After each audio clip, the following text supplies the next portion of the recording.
നിങ്ങൾ ആണുങ്ങൾ എന്താ കുറ്റം ചെയ്തിട്ടുള്ളത്? ഈ നമ്പർ ഒരാൾക്ക് ഒരു ഫോൺ നമ്പർ കിട്ടിയാലല്ലേ സംസാരിക്കുള്ളൂ. ഈ നമ്പർ ആകാശത്ത് മഴത്തുള്ളി പോലെ വീഴുന്നതല്ല, ഒരു സ്ത്രീ കൊടുക്കുന്ന നമ്പറാ അല്ലേ? കൊടുക്കുന്ന നമ്പർ സംസാരിച്ചുകൊണ്ടിരിക്കുമ്പോൾ എന്ത് ചെയ്യണം? വൃത്തികേടായിട്ട് വല്ലതും വന്നാലേ നമ്മുടെ കയ്യിലായിട്ട് സ്വിച്ചിരിക്കുന്നത് കട്ട് ചെയ്യാൻ പഠിക്കണം.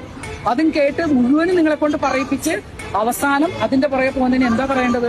കരണക്കുറ്റിക്ക് തല്ലില്ല വേണ്ടേ പെണ്ണിന്? വേണ്ടേ? പറഞ്ഞ കാര്യം 100% ശരിയാണെന്ന് മാത്രമേ ഞാൻ പറയുള്ളൂ.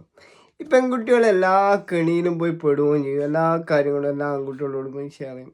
അതുപോലെ തന്നെ ആൺകുട്ടികളുടെ കാര്യം അങ്ങനെ തന്നെയാണ്.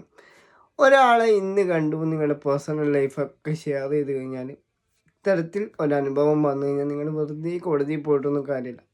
ചേച്ചി പറഞ്ഞൊരു കാര്യമുണ്ട്, നിങ്ങൾക്ക് തെറ്റാണെന്ന് തോന്നിക്കഴിഞ്ഞാൽ കോള് കട്ട് ചെയ്യാം, ആ വ്യക്തിയെ ബ്ലോക്ക് ആക്കിയിട്ട് നിങ്ങൾക്ക് പോകാവുന്നതാണ്. അങ്ങനെ ചെയ്യാറില്ല. അത് വെറുതെ ഇവരുടെ പേഴ്സണൽ ലൈഫ് വെച്ച് കളിക്കരുത്.